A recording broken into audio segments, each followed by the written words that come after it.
So up until now, as we've noticed with the write mode, it overwrites the content of the file. What if we did not want to overwrite the content of the file? We just wanted to add to the file. So this is where we use the append mode. So the current content is this content over here. Let's append the file this time. Let's change the W to an A. And I will remove these and let's paste in some content. So my underscore text equals hello, this is my file, /n for new line, it's an amazing day, /t for tab, 12345 /r for carriage return 6789.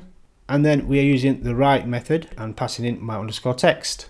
But as it's now append mode, my string will be added to the end of the content. So actually, just to complete this, let's also open up the file again and let's read the content of the file. So let's run the file.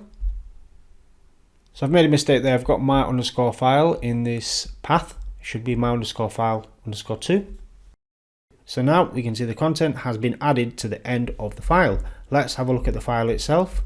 And then if we double click the file, we can see, hello, this is my file. It's an amazing day, 12345 6789. And in fact, we see it 2 times because I ran it twice. So if we go back to PyCharm, the first time I ran it is when I had a mistake in this code. When I was pointing it to my underscore file, we still ran the code to write to the file, and then we ran it again. And that's the end of this video. That's how you write to the file, but the problem with writing to the file is you overwrite the content. So we also have the append option, which adds to the end of the file.